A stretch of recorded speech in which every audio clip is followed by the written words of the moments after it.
abakazi bantu banyiga ate abakazi nabo bagwana ekisinga kikirize kiganda kyova ntojja kusanga nti obusungu bungi nnyo mu mbeera bweti nti omusajja tasobola kuwulizibwa nti yewe nwaji waki era agamba munne ajjemu olubuto nga naye mukazi ekyo basobola kitunuulira ye bajja kukitunula wakyavuddeyo kati obaddenga wa obusajja wetu twabukowa kisiraamu avenyere bugga obusajja bisi olomaka akasajja kampi bajja kwogera ebigambo bingi waliwo ebivumo wano kusomere ku bivumo nsomeko ku bivumo manye ovulo efuusa ovulo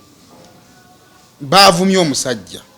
wadde nange ndimuwolereza naye afunako time n'atunira message ezo abakazi tulabye naye kasajja gwe swalako bannange totutama tulina bingi ebigenda mu maaso mu ggwanga gwe oli mu kuyombera baana genda ozaala abala stupid man mukazi yagamba does this guy know that a 13-year-old can decide who yadde ndozali bannange badiye bamuvuma awo ekigaana fe abasajja tukyete tulina ddoboozi because n'ensonga zaffe tezikola amakulu okitegeera kati mu issue ya wedinwagi mwebazaako kintu bikulu yabaddeko machuwa yasirise awo nafuna credit bane omuntu asirise talwanika naye ate n'atulaga nti no gwe munamawulo ojja kujja omukoleko interview ajja kuwa level akuwa ebibyo so addiction ey'abantu bonna abajajinga gwe scan kyayitamu si kyangu yatusaakira mata kitegeera right now okujja nga kimaze kutuukako kati fe abamumanya bali close nnyo gyali tumanye embeera gyayitamu nze gwe scan amanyi okumpera esimu n'agamba dadde sinaadde zakulya olinayo ebiri awo nemuga akankuteekereko 10 nenjimuweereza not because nina nemanyi kyayitamu kyesaategedde oba maybe kojja kitonsa yabeera nekkaani yalitannatuuka mu mbeera eno kojja kitonsa weyabeera nekkaani yatandisa okugivaamu kubanga omanyi omuntu oba baddeko n'omuntu ali addicted oyinza obutavaayo mudemonizinga yali atandisa okugivaamu naye ate kojja kitonsa naye ya contributing ogiddamu mbalamusizzaako nnyo bannyabo ne bassebo nga nsinzidde wano ku Rosemary Beddings ate nga Rosemary Beddings esangibwa wano e Kasubi ku bitaala Rosemary Beddings nga ffenno twakuguka mu kisenge era ng'omukyala yenna ali eyo okukubiriza leka kuyingira kisenge nga nawe kenyini bwe weetunuulako teweesanyusa wabula nga teffe tulina obunayiti obulungi nga bannaye ne munno bwakutunuulako naye bannange awulira nga zeemu amaanyi abaami nammwe tulina obwammwe leka kusula ng'omusota ng'ate wano eno tulina nights ennungi eri ez'abaami n'ebintu bingi nnyo bye tulina wano ku Rosemary Beddings ky'oba okola ennamba eri ku screen kw'oba okuba oba tusindikira ekifaananyi ku WhatsApp kyonna ky'oba weetaaze ate nga tuderivaringa Uganda wide wonna w'oba tugenda kuba nga tukutuusaako eby'omulembe eby'omutindo okuva mu Rosemary Beddings. Stress no more if your dream is to go abroad. SMP Tours and Travel is here for you. We work on your travel documents like passport and ticketing, and we can get you visas for countries like Turkey, Switzerland, Iceland, Finland, Germany, Netherlands, Denmark, Dubai, England, USA, Bahrain, Canada, and South Africa. We are located on Plot 9, Lumu Street, Kampala, Julina Complex. You can call us on 0759 793 767 or visit us on www.smptoursandtravel.com. SMP Tours and Travel, let's explore. Official najo sinzira kubanga atotulaba subscribing ku mukutu guno okusobola okubanga ate ofuna videos ezifanaganako bweziti yonna gyowanga ya bitundu byensi tukwebaza okubeera nga ate otwegaseeko n'olunaku olwaleero. Nine chairman wano ate era tubugende maaso nga tunyumyamu ate tweyongere ogamba otya cheya genitalo ogamba tasaimo mweni mpola oli awo bigenda bitya sina tabu ogamba otya enyingira wano nenda motoka yeno enjukize motoka y'omusajja oli ekimoga ky'amazzi kyegundi kyenkoto bekyagwedde nga ebintu byensi natunuulidde motoka nga bwefaanana kati agenda mu bond n'akwata emmotoka nga tamanyi nti emmotoka mwagenda okufiira yagijjayo last week mu Bondi yagijjayo last week nga tamanyi nti olunaku lumu lujja kutuuka ekiseera emmotoka emutte. omanyi buli muntu ensi emunyigira mu kiraasi ye ng'agula eyo obukadde 2 bw'otoba okuteekayo obukadde obubiri obwo omugagga nga omusajja agambye bw'otabugeteekako togijjaawa n'agula ey'ebibiri bamugamba nti 3 ago bw'otagaleeta togijjaawa either n'ogenda n'okaza akawunti yo mugamba kanjagala emmotoka eno inaki ebiseera bisinga abantu bwe bagula emmotoka abaako kyatunuulira oba birthday ye oba yagala kgenda ku mukolo ale buli muntu alina ekirooto ky'emmotoka ye maaso awo wabaawo ekintu ekyenjawulo kyotunuulira nga mmotoka yange njagala kutuuka ku kino ng'emmotoka yange njirina. natunulidde omusajja nga tiyafunyiddwa na chance esibula bantu be ate sikula negenzeko emulago nayogerako ne bantu be nakutuka bukutusi naye emmotoka nemunyiga alina obbanga geri gyekyaguddemu yakutusa ekifuba kye n'omutwe naye gubebenta gwonna kuba ekintu kyabadde kinene ate kyatutta obudde bungi nnyo okuleeta okubanga bamuggyako ekinankani ekyo bintu byakatonda ebyokufa natunulidde okumutoka nga guva emabega naye waki teyawetedde eri fane ku ekyo kale wakiri yazikubye bukubi nazira nga zekubako kuba ate singa yagikubye ekisooka badde egenda kusala speed ekyokubiri yali tasobola kugikoona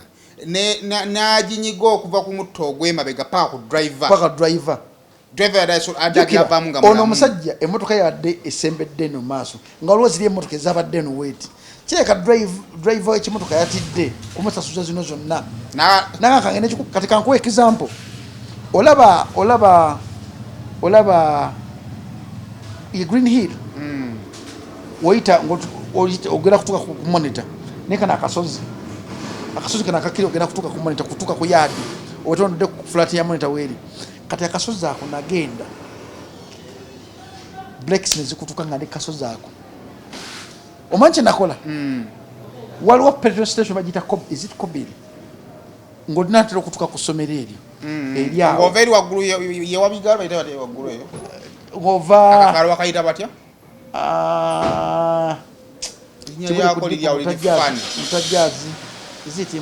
mutajjazi awo ngakkirira nagenda nenkuba pampu y'amafuta nabalamu nenga ndi wenzikirira emmotoka ene netuuka eri wansi eira ngenda kuyitamu mupedireku abo batunda entebe oba enemerere ba abantu abo bonna omanyi kye nakola nagiyingiza petrol station enkuba oba yaliteyakirowoozeza oba yalowoozeza nti enaasiba kubanga eri waggulu gye yavudde nga talina competition I think nze mukula engeri vidde engeri gyadde etambulamu emmotoka yagambye okukwata zino zonna nzisasule kangene gikube mu kifunvu muno eremerere ekoleki kale ate neyayerabire nti nemmotoka weyagikubye tiyabalansinze nzito waggulu yakese bukasi mu mmotoka zonna mu mmotoka egyo newumulira ku oyo afudde waka agenze kukola omukyala amugambe ngenda kukomawo waka waliwo abamulinze entebe bamulinze entebe mu musango bagamba tulinda kanso bagamba kansa asiseemu kansa afudde awo obulamu bw'ensi eno nno awo weŋŋambira nti bulinaku olukya ng'oli mukazi mufumbo wadde olina tonakeeramu kyakukwanjula kuwoowa kukubambaga nga oli mukawundu kakubya eddinisa naye ng'olina omusajja wamulinamu omwana wadde takuwa buyambi musabire wadde avuga because abantu banyinyi wali ogenzeko emulaga awo nolaba ababoda kanowojja nga olina simple fracture omugolo kucyu bakutemako butemi tebalina budde buddaawo kuwa audience emulago awo tajja kukolaki olwokyali wamba mwita kazaayi bamutwala emulago awo ngegumba lyamenyeka weriti nagamba mutwale wali bamutemeko bamugyayo bujja ne bamufunira omukazi n'amuyunga amuyungira eri akwata bano abayungira mu bluetooth abo egguma neriddawo buto ekintu ekyo kiri fane bakiŋŋamba egguma neriddawo asikali waffe wano nga bakuyungira mu bluetooth asikali waffe wano agenda okusala ekkuba ekudda eri omuyayi wa Cafe Javas n'amuwa ebyuma naye olwo mukazi abeeri n'anyiga ng'obulumi obuwulira ajja nakutunuulira n'agamba kati omanyi enjuba erirwa wano kati ojja kutuulanga wano buli usaawa ezituula wano otatuulawo gwamanyi obuzibu gwo ojja okulemera nzisinza kujja okulemera wetuuka awo tuula awo n'anyiga kakisitegeera kati ero ddogo simanyi bumanyirivu simanyi neze kyemmanyi ti ku nsi kuliko ebintu bingi ebyewuunyisa ate nga bituufu kye kino kyokiwuliddeko okumala ebbanga naye sayimo okufa tekumanyi ddi wojja emotoka gyewegulira enyininyini gyosonze amalamango gonna tubadde mugana akaboozi nze ndija boozi motoka yange tesukka speed kimeka 8 bamusanze ali mu 0 ng'apaakinze alinda ebitala bimutye ekyokubiri buli tuba tukola ku motoka walaba abaya challenge yali banimrod bye bagikola eriwa o challenge bakola oli nakonkona ku motoka bakola ku motoka bayali ya fani zino zine ngumu ezo nabagamba ya fani bagamba ya celeb bakubaku nagirako challenge ya omwani mu vitizi mbamu BMW mbamu Benz kati era the BMW by the way zezize tugamba nti ye battery yayo lika kubanga omujamani n'omungereza basically zokola ebati erika tebalinga balabakola Toyota ntegera bulungi kati nebe tuwane ebati bagize bwe bati ne baginyiga n'emipira gituula nte byensi bino ngemotoka akera machero gisonda okuva ku mutwalo paka ku 2 paka ku 4 nzifonye katika ngene ifune BMW yange kyokate yo lawe twalabye bye bitono kubingi ebibeerawo oli nakola ekintu nakitobera obulamu bwe bwonna na either nata nzikati wenali nkula I don't remember but nakirabawa naye omujengenze enkulira omuvubuka yazimba bulungi ennyumba ye nagimaliriza bulungi ng'agenda giyingira ku weekend n'agwa kabenje ennyumba yagiyingiranga mulambo ng'afudde yagiyingiranga mulambo bagimuyingizaamu of course baba balina ogikuyingizaamu so kati mu bulamu kyova olaba nti awo tuddirako erikodi ya werire sente zo lyako at least savinga because ate n'ababadde batambulidde ku njogera eyo ndikandi ezange abawangadde nga bakadde nga tabalina kibalina gye bali naye olunaku lwo making sure nti you've got the best out of it nze natunidde emotoka eyo nagamika singa abadde nze nze natizikonze ziruka emisinde kwanze ni mulungi mu kudduka yange tesukka 8 anze yange yingira n'ebibiri yedduka nnyo yange emalayo mmekandiza ya 18 2 18 simanyi sikiwanga budde kubanga koma mu kina nani kwa mante na njiruka njaga nnyo tuleko ogambeko Jeiza akuvuge Jeiza wejjanze omulabe we twava ku big talent yao nga tutwala musuto okola interview wamu ku telefone natugamba kale awo ngenda kuvugirawo dakikaga asatu nomugane tugamuliisa galiye netugitula bulungi nnyo yali Subaru zezoka paka gundi anampija tukubide banange gwali producer we show I think tumutuzamo mukuru mudakika 25 nga tuli ku telefone neffe natwavamu ng'ebyenda bikola bikoze webiti bikyakala bukyakazi webiti ayano nga bavuzi ba motoka mudakika 10 nezo nga tuli ku telefone okuva ku big time ku salama wonana twalira nga abantu bakola bikoze webati misinde namugamba sasiri damu kufula mu motoka ye ngalago gwasemba one guy ba comedian mamita Prince Emma ayawa muddugawo Prince Emma yavuganga nnyo motoka amugenda nga up country jinja kati nga kyakola abavuzi b'emotoka balina akakolyo mayo tosobola mmanya nti motoka edduka nga sigwagivuga ayambuse endabirwamu bw'ati n'ayongeza music n'abanyumingiriza kakati ensobi gy'oyinza okukola oba oyagala okutana kabyolidde ssaako ku ndabirwamu bw'oti nga womanyire obedda kyemuliko byolabera byakatonda lyakatini fissa obulamu bwo bwagale because bannange tomanyi ndi ogenda kufa buli muntu Katonda yamuwa design y'obulamu bwe yebukomenkerera gw'otayagala ennyo Katonda gwawo obulamu gw'olowooza alina ebibi bingi Katonda amuwa obulamu nebikusobera bya Katonda bizibu bitambula nga bibiri. Tulina gundi nadde ntunuulira emboozi ya Nwaji. Manyi ntunuulira emboozi ntunuulira gyeraga nentunuulira ne reactions. Naye mbadde ngezaako okutuna mu reactions z'abantu abareactinga ku mboozi ya Nwaji naddala abakyala nga bakyala banyiivu. Abakyala bali ku mutimbagano banyiivu. Nga nendabanga Nwaji otaala lwangudde tayogedde. Obunyiivu buli luddawo ennyo kubanga abakyala obujulizi obusaze omusango guno si bwa musango guno bundabye eyange. Manyi mulimu ekintu kyowerabidde nti buli Nwaji omu ku bakyala abakola obuvuyo bungi naye abukawo nabwo. Kola kyegenderezaako akola obuvuyo bungi n'abukawo nabo. Ku nsi kuno olaba abantu nga bakoze obuvuyo naye nga bantu bakyaliwo. Buli Nwaji, Chameleon, Kenzo, Bobby Wine, Buchaman, Geoffrey Rutaya. Rutaya naye alina mulimu omuntu akola obuvuyo n'abukawo nabo. Nga teri muntu amuga okuleka emyaka gino guli okuleka omwaka ngoli yabula baba ne guno atoli balinganga alufunyi mwaka kugwako olwo mu kisenga temaluzaako oluyimba. So when Nwaji I think nobucha I think buva kubulamu bwe ola bitterness gyayina nga ali ku interview ngeri approach y'ebigambo byengeri gyaddamu abantu n'omu interview n'omubuze ekibuzo kiri engeri gyaddamu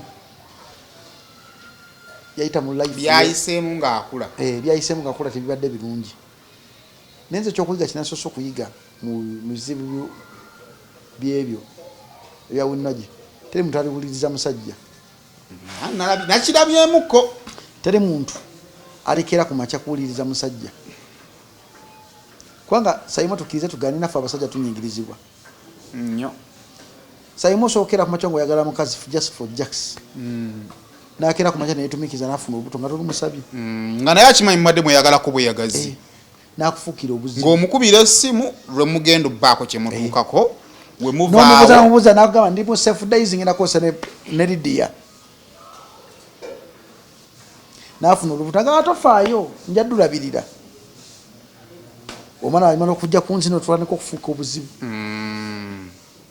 Sayimo omusajja talekera ku makya kufuna luumu yakuwulirizibwa niwalibanga mutuufu nabanga si mutuufu. Kiba kitegeeza nti omusajja yenna ng'essaawa zino oli mu bulamu bw'ensi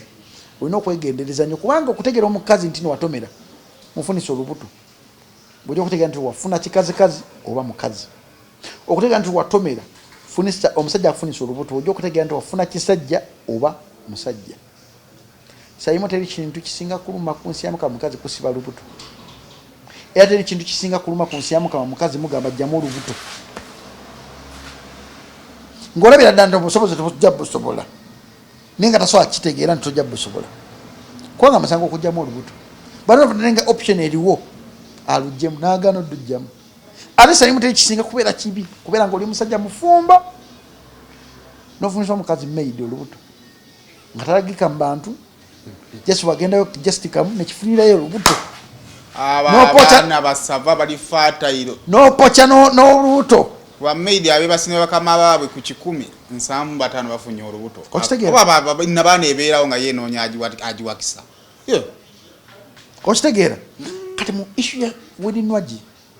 mwebazaako kintu bikulu neyabaddeko machuwa yasirise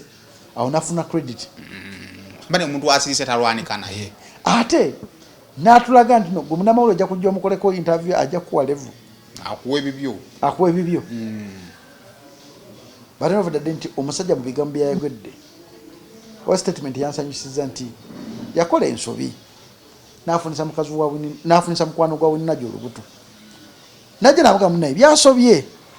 Nwaji namugamba okubeera nange twakira olubuto lugjeemu watolugjamu nze naawe nesonyiwa kyatakola kyatakkiriziganya ng'omusajja olubuto ndukola ki bulwageza kukwagala okulaba omwana omukazi amugamba nti wasala okukola ki kubeera n'oli beera nki naye kati kino ekimpe ekyokuyiga nti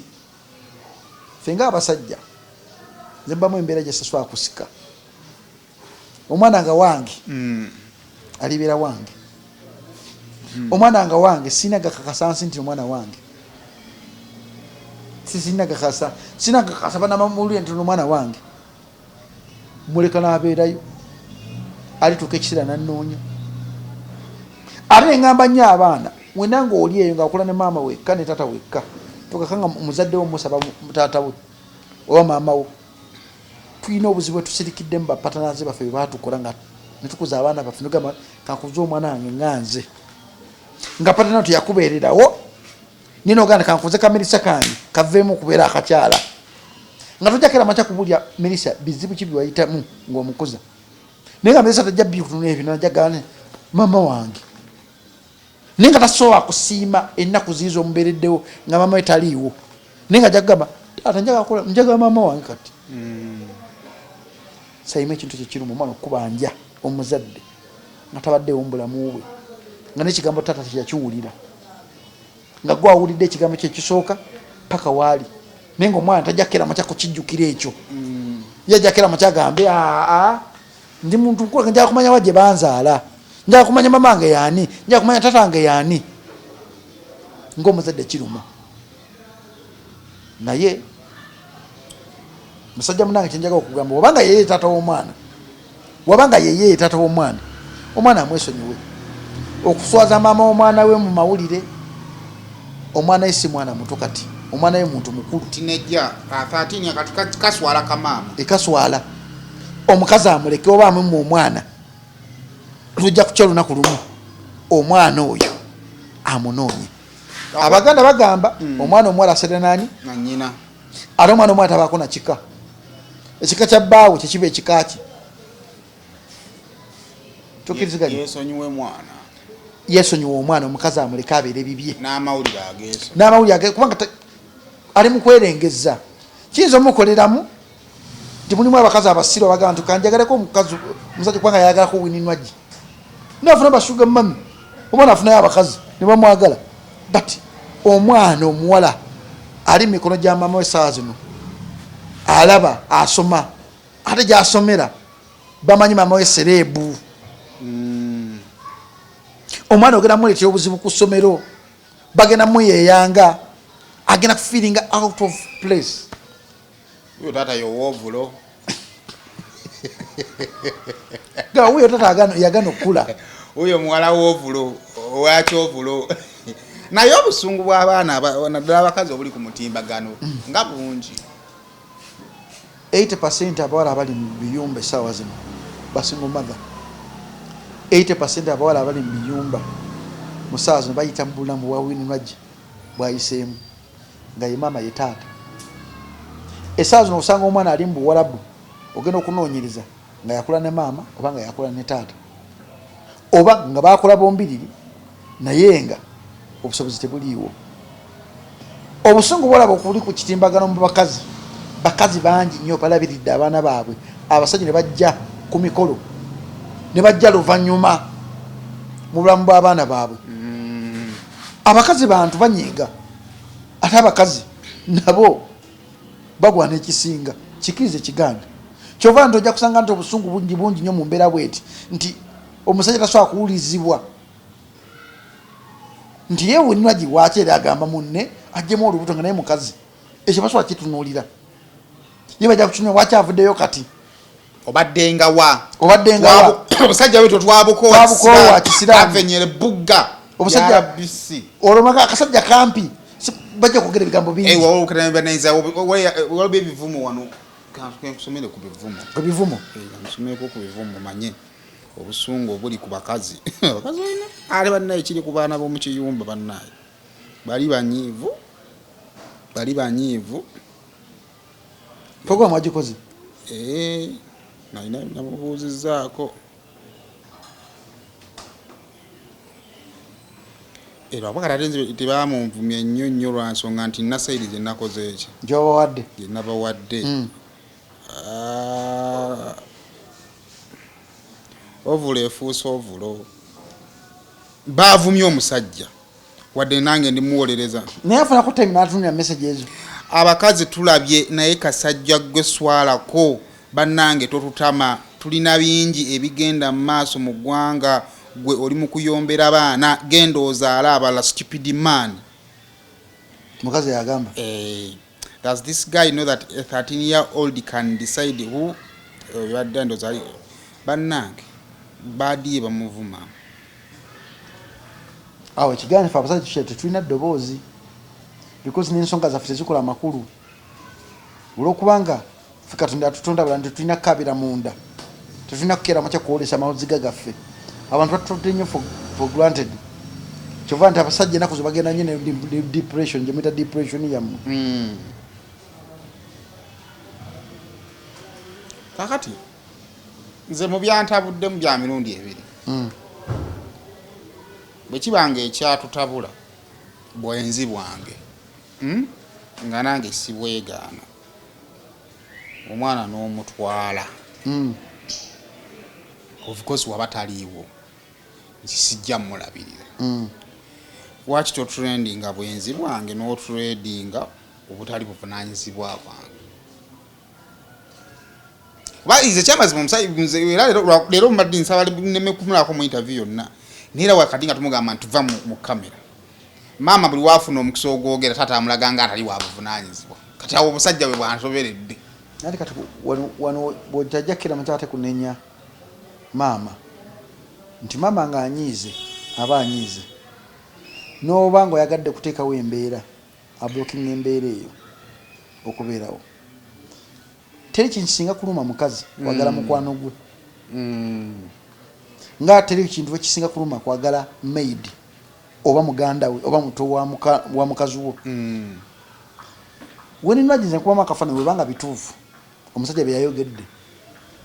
nti yafunisa omukazi omulala olubuto statement zayogedde nzikiriza ku kifaananyi kyawenina kyemmanyi asobola kyogera nti nomugamba atukoleki asobola kyogera ku ngeri gyalimu gyemulabamu nebyakoze nsubira asobola kukikola kubanga muwulirako ne chosen blood wana weyamugamba nti gwe mwana chosen yagamba gwe blood mwana wonsobera omuntu wakwesibwa akwekubako alina siremenge gyayo okitegera nga relationship wabeera mu relationship ayinza okuba nga ye musajja nga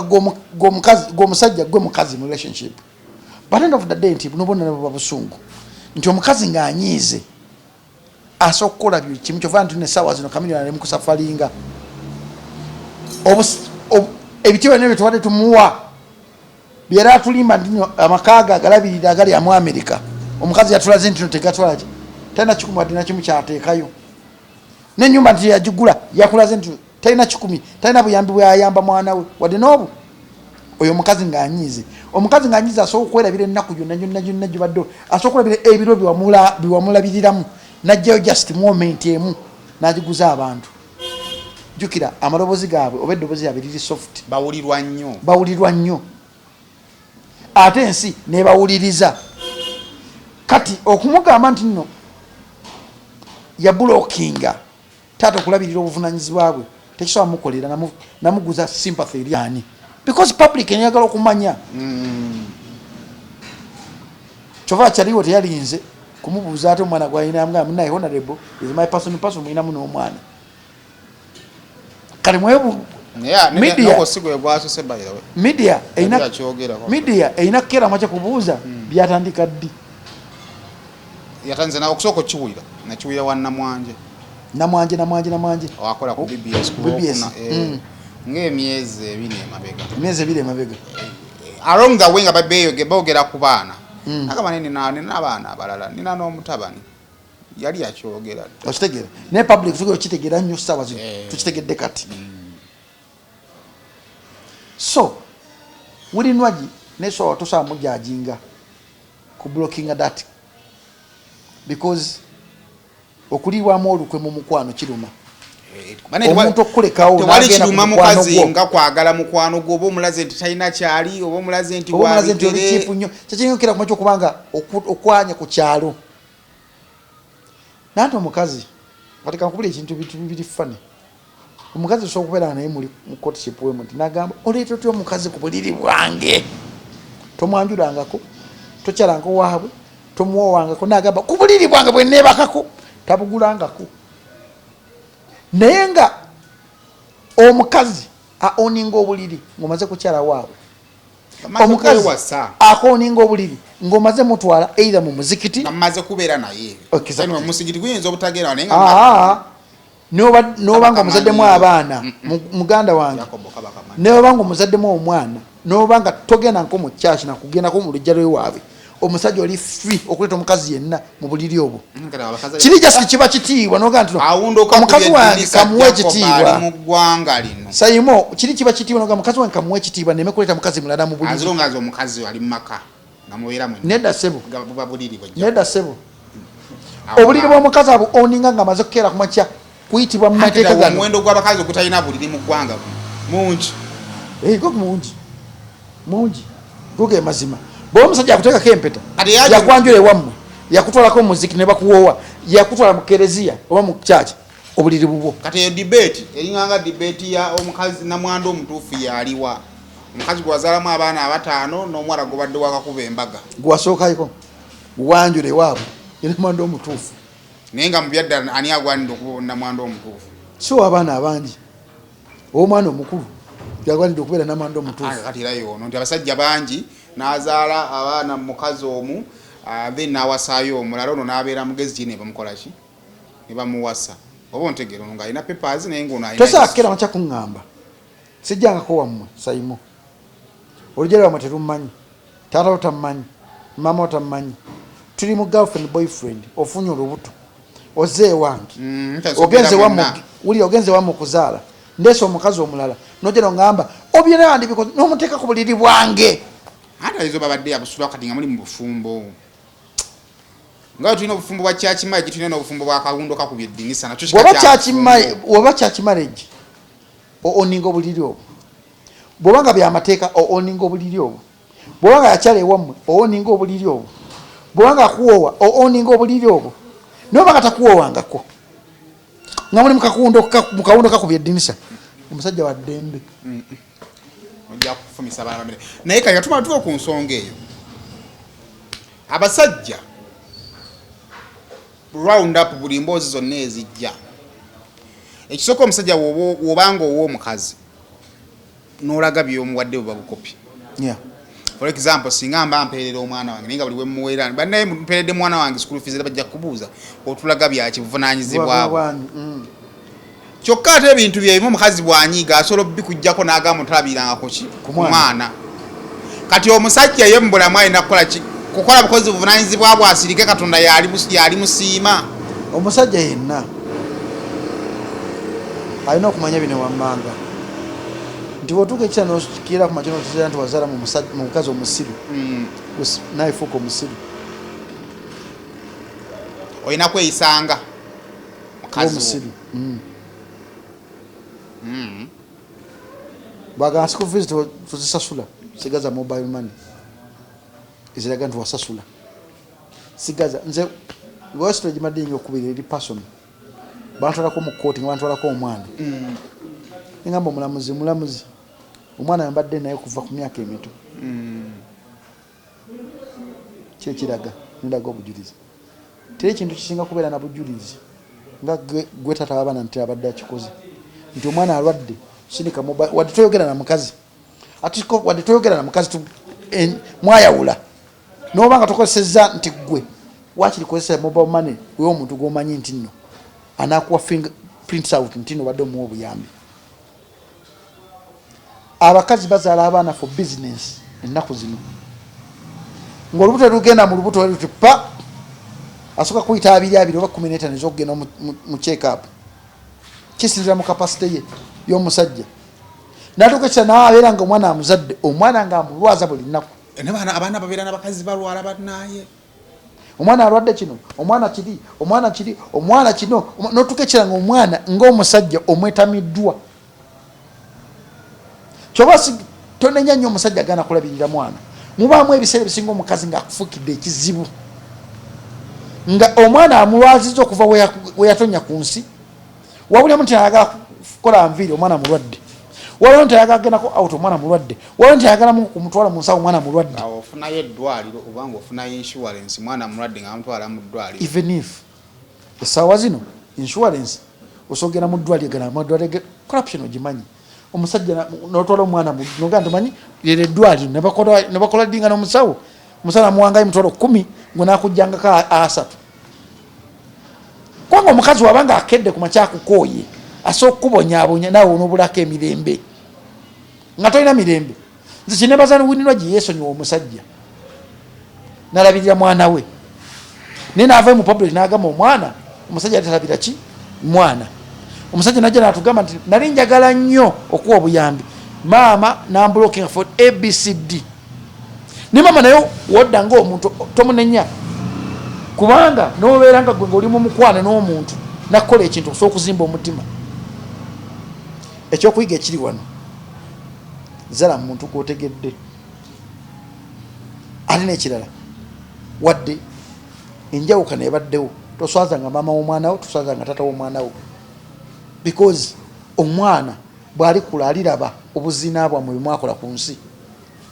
kyekyokuyiga kyokka ekiriwo n'ekirala nze kyendowoozaako maama bw'aba kinyiga naye maama bw'avayo n'akwanika nogwe omusajja ku lw'omwana toyanika maama kuba tekireza omwana temumulekeddeewo bw'agwa kizibu kubanga niwembanze n'ovayo n'onjogerako kiyinza okuntwalira ebirowoozo bingi naye ate ku lw'obulungi bw'omwana singa maama ajja n'ayogera taata ebifaanagana byetu kitegeeza maama kati omwana takyayina taata kati ekyobugaga kyayina ye maama atamanyiddwa kati taata bw'ovayo ne maama n'omwanjala bw'oti kitegeeza kati omwana mumulese bulere talina gwe yeesigamwako ebyama bya maama babyogedde maama yabyogera ebyama bya taata byogeddwa kale katotoddemu katonjala tukujje tukomewo.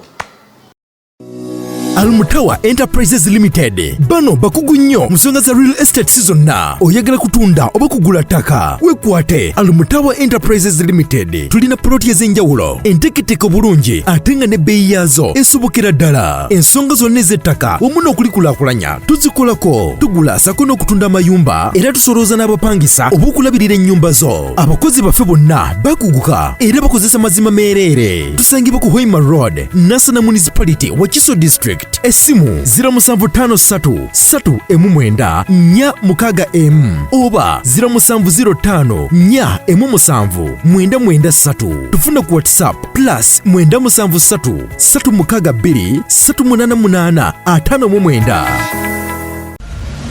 Company eya Wildlife Millions EU abatuusa ebizigo okuva South Korea ne USA ebikola ku lususu n'enviiri bakuleetedde ebizigo ebigenda okunyiriza. Ebizigo bino biyooyoota olususu ate tebikujja kukkalayo. Olina ebizigo ebyakwokya, olina mbalabe, weekwata ebizigo bya Wildlife Millions EU bikola ku mimwa n'olususu olukakanyavu era bigoba n'enkanyanya. Tulina ebizigo ebikuza enviiri, ebigoba situka mu mutwe n'ebizaawo enviiri ezaakutuka. Ebizigo byaffe bya butonde n'akawawa akabivaamu ka butonde ate tetutunda bicupuli gwabyetaaze tubikutuusaako wonna w'oli okwetooloola ensi yonna ate bw'ogula mu bungi tubikuweereza ku bwereere. Osobola okusasula ng'oyita ku PayPal, Apple Pay, Google Pay, Credit oba Debit Card, Western Union, MoneyGram oba okuyita mu bank. Gwali e Bulaaya gula ku mutimbagano ku www.wildlifemillions.com oba basange mu My Hive Shopping Mall, Vienna, Austria. Ali e Uganda genda ku Care Center, Coach Mall, Kampala. Ebizigo bino bikulaka kulanjiyo era bikozesebwa abaami n'abakyala. Tukubireko oba tufune ku WhatsApp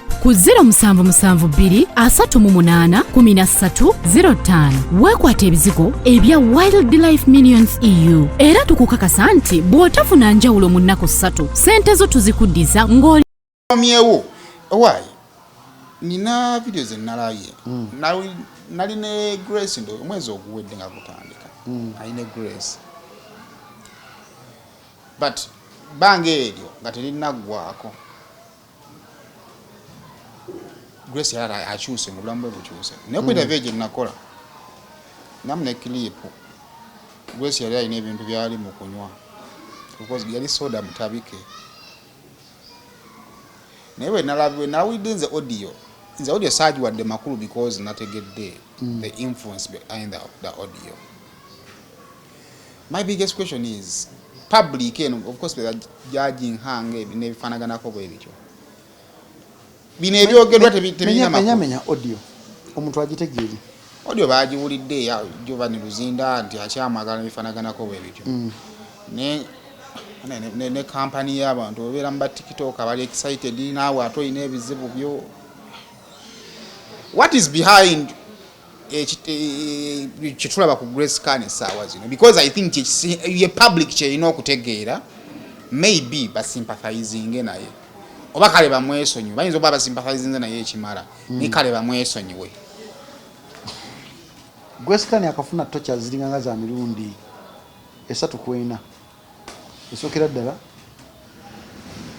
weyava mu Eagles New Eagles eyokubiri Giovanni Luzinda abeyagalira ebyaddala eyokusatu kuzaala mwana eyokuna bantu kuvuma mwana we eyokutaano family y'omusajja gwe yazaalamu omwana.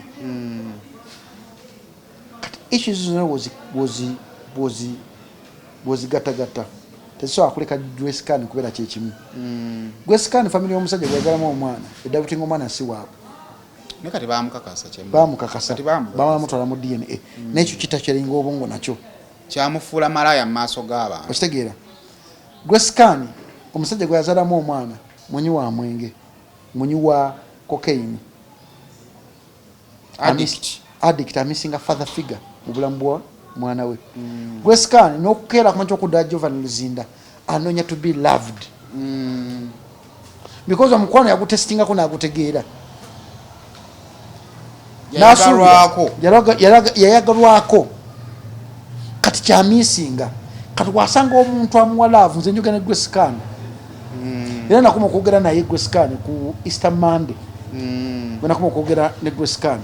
naye tocha gyayitamu ali mu depression nga y'omuntu nti ebintu si birungi ku saidi ye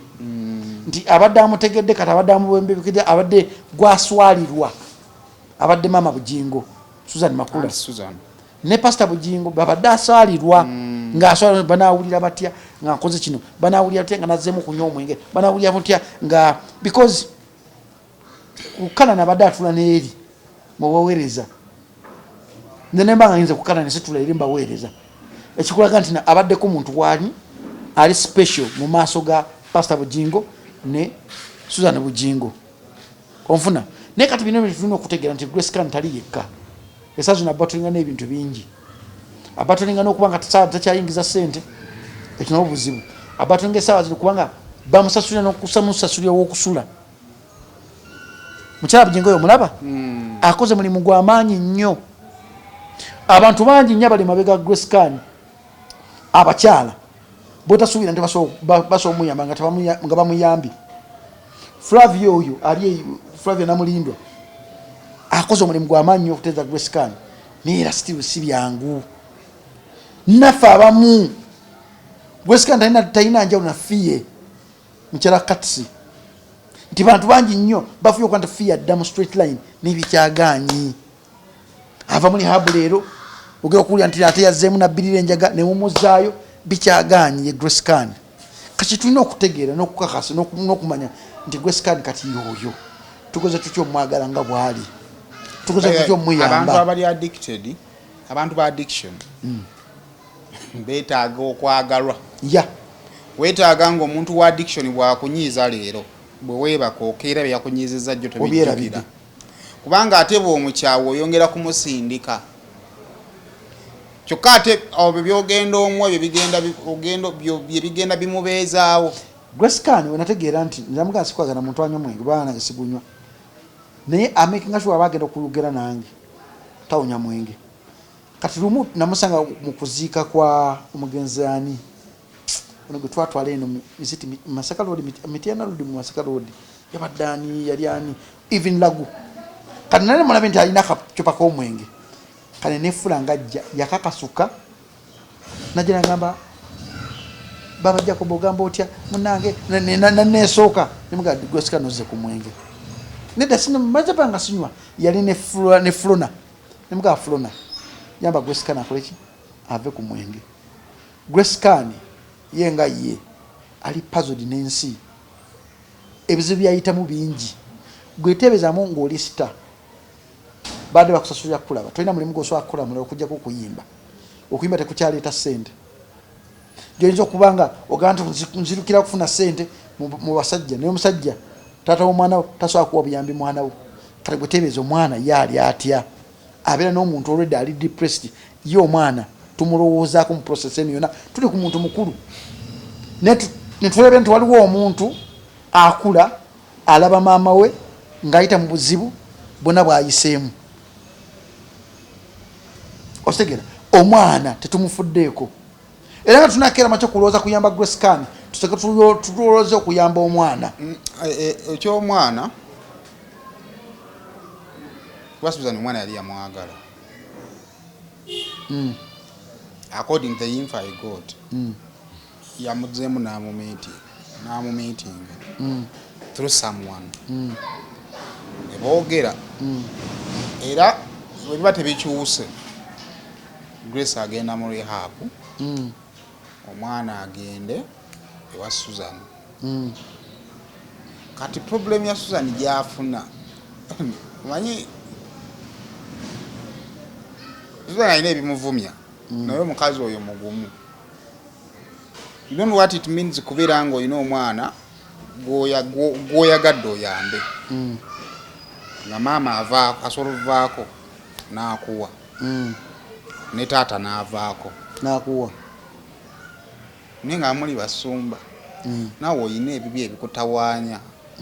olina amaka g'okulaninga olina amaka g'okulaninga naawe olina ebibi ebikola ki ebikutawaanya ng'omukazi so omukazi oyo kino njala kyogera no bayirayo mu kamera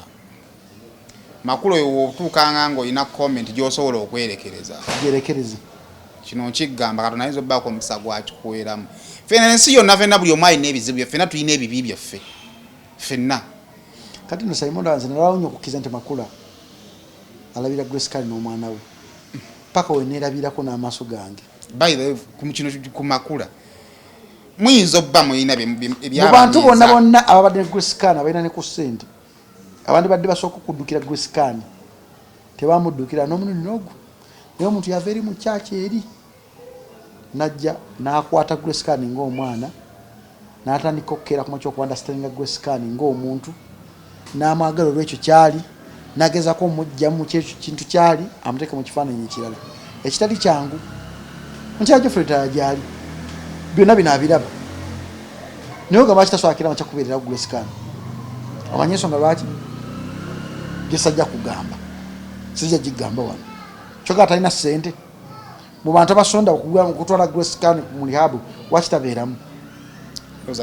ajja teekawo this time around because it is a joint campaign kati musabire naye kino nkiddamu wakati umanyi ebirungi bye tukola mu bulamu bye byandibadde bitweyimirira nga tukoze nga tugenze kino kye nalabye Florence alina firimu gyazanye nampija alina karakita mbi nnyo kati abawagizi be bennyini baagala Florence ng'omuntu ne karakita tebajjagala kati obalaba mu komenti nga babonaabona baagala kuvuma karakita naye agizanya bamukola ki bamwagala kati obulamu bw'ensi bwe bwandibadde nti ebirungi byaffe byanditubeereddengawo wakati nga tukoze ebibi oba ontegeera kati ate Bannayuganda kiba kizibu nti Omunnayuganda osobola okukola ebirungi bingi naye n'okolayo kibi kimuwa ekiti ekisikiza kyonna ate ekyo kimenya nnyo bambi nti oli agamba lwakuba ebimu kati nga kino ekya Grace nti omukazi alina mmala kukutuuzaawo ate nga tasobola bikunyonnyola ku kamera kati nsobola okujjako no kamera kimukubayo kibangambira empira nga n'omutima gunnuma nga tasobola byogera kubanga byako tewali yabimukola ki yabimutuma wano mu Uganda abantu basobola okukusaasira when you mess up nga bakuvaako so nga tukivaako ekyo just it is my humble request oyinza kitoyinza obutakitwala bw'oba olumba Susan Makula woba olina comment eyo embi ku Susan Makula kubanga fena tukulideko mu family zili broken tuyinza batubonaaboneddeyo eyo naye wobo Grace omwagala comment ngo so Jeff is siwa kuba nti sinchamu tetugamba nti bikyambye mwogera naye comment osolo jesonyiwa kulwa Grace kan ize nkubuulira kubanga omuntu ali ku addiction anyiza ozimba boti ne olabanga muzimbi kinagi kikolaki we kigenda olunaku ne lukalumu bweti nasooka abijjawo byonna kati ng'olina okukakkana atodde mozimbe buto ale kitali kyangu nadanga omuntu onyiganyiga olina obusungu bungi kati ekyakisembe yali atadde nakiriza yali atadde kyali kiki ekyo ngamba ekibadde kisembye Grace okutuuka nimina ebyokunywa byonna bikoze bitya yali akitadde yuke yabba wange Musumba tasobola kubanga Musumba ye yakola ki ye yagamba leeta kkaani wabula Musumba atambula naki mukyala we kyakola ki kyasazeewo akati otambula ogamba oli muwala waffe ABCD bigenda mu maaso olwedde Musumba naye alina ebyo ebimutawaanya oba ontegeera at least gwe tuviire ffe tumalirize ebiki ebizibu byaffe naye the last thing kyenawulidde nga Makula akkiriza at least y'omwana amutekinge home kankwebaze mama Makula alina gy'osinziira ali message eno ninjiweeza Grace Kanya nti enswera ekwagala ekugwa kubba naabo abantu abakwagadde tuba taking for granted bwa mama Makula si muganda wo takwinaako Uganda akusanze bukulu nakulabamu ekintu kyasobola kukera macho kujjamu bambi werekereze omaking sure nti entuyo za mama Makula ozituukiriza ate Jacob addiction tukyogeri wano basi okutwala muri rehab zonna na addiction okuvunuka addiction olina mala koowa gwe ng'omuntu olina mala koowa baba ati nakula nkuze nzira Biden nali addicted ku bintu nga bitano nali addicted ku njaga nali addicted ku sex nali addicted ku masturbation nali addicted ku porno nali addicted ku mukirabu nganzo omuntu nete muntu yantereza nagenda nimbya jamu slowly but sure oyina kukoowa nenkowa nengamba kati nkimaze bwe kuba mwenge nga tosobola beera we guli bwe kiba kyetaagisa mimwa gino egigunywa gihaatinga nga kigenda kutwalira mwezi mulamba kikole otuuke nga omutima gwagala naye nga we guyita kubanga rehab era still si ya milioni 2 etandika milioni 3 milioni 4 kwambuka waggulu ze batwalamu ng'omuntu essaawa zino zitakulinako Luganda ne bakusondera ssente milioni 5 ne bazikuteekerayo one kyonna kiri ekikusumbuwa nze natwalako fiye kusire naawe nga simanyi nti fiye essimu z'abantu abatunda drugs yazikwata bukusu mu mutwe gwe kati siyangamba Jacob Onyamba mubeereko tomukiza kutamba kuva mu maaso ngenda kuteekayo emiziku we yasaba Liz bosi waffe essimu n'akubira omuntu n'amuleetera enjayi n'agamba ngenze kwana kwetereza mu ttooyi nkomewo ngenda okusanga fiye ng'ali ku ttooyi ngendera kokaine emujjudde nenkwata fiye nemusiimuula nga takyasobola kuvaamu naye nagamba fiye noonya gatisi zonna ogenda oyimbira abantu naye kuŋŋaanya n'akwata omuzindaalo n'ayimba era we yavaayo namukwata nemuteeka mu mmotoka nentegeera nti nokubeera addicted si kyangu kyakukivaako naye kitandikira ku ggwe nemugamba fiye obuzibu katisi bwayitamu bulaba olina omwana muwala gezaako wejje mu muze guno si mulungi Jacob ongezaako Jacob n'akaba amaziga awo so addiction ey'abantu bonna abajajinga Grace Kanya kyayitamu si kyangu era tusaakira mata kitegeera right now okujja nga kimaze kutuukako kati fe abamumanya bali close nnyo gyali tumanye embeera gyayitamu nze Grace Kanya amanyi okumpera essimu n'agamba dadde sinaadde zakulya olinayo ebiri awo nemuga akankuteekereko 10 nenjimuweereza not because nina nemanyi kyayitamu kyesaategedde oba maybe kojja kitonsa yabeera ne Kanya tanatuuka mu mbeera eno koja kitonsa weyabeera ne kani yatandise okugivaamu kubanga omanyi omuntu obaddeko n'omuntu ali addicted oyinza obutavaayo mudemonizing era atandise ogivaamu naye ate koja kitonsa naye ya contributing ogiddamu nti yatuuka ekisanga Grace Kane amuleka akoze press conference ayogera ebitakwatagana naffe banamugo okutegera nti Grace Kane tali yekka kyekinga Dr. Proper sawa zino tumukyaza ku TV ne Dr. Proper tali yekka ayogera ebintu ate abantu abandi muyambye okudda mu bantu ate baali mu kukosa otegeera nti twagala interviews zino twagala ogera ku press conference z'abantu bano but end of the day nti nabo bantu bibasobako olana Yesu naye kibyamusobako ate ffe abantu imalamu so tumujejinga empola ate tumubeererewo oba osobola omuyamba muyambe kati naddala ku social media kyosobola osooka okukola comment eyo kubanga azisoma comment eyo oba osobola azisoma nava kuva baguba emitima wonanga ntuuka ekiseera nga makano nze ku bantu bano abanvuma afaanana ate nanvuma kati Grace Kane akwata gundi ye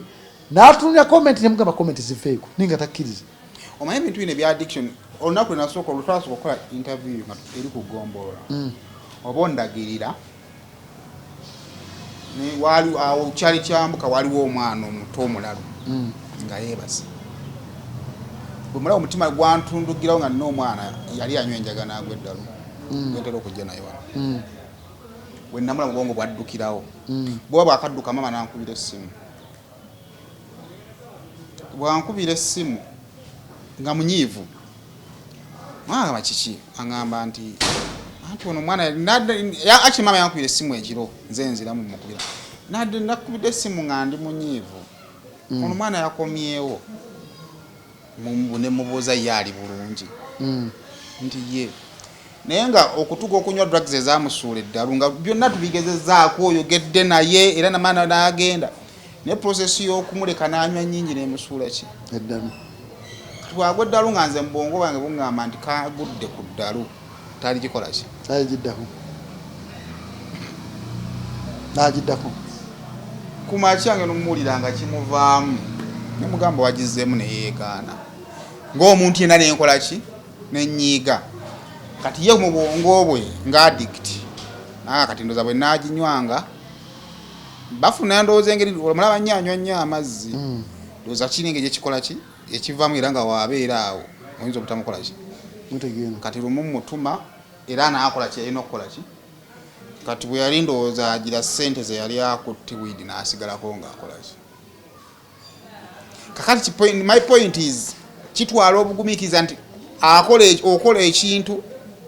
n'owulira ng'onyiize naye ng'ate olina okuddayo wekkakkanya si kyangu ndo okuva ku addiction kubanga nze dda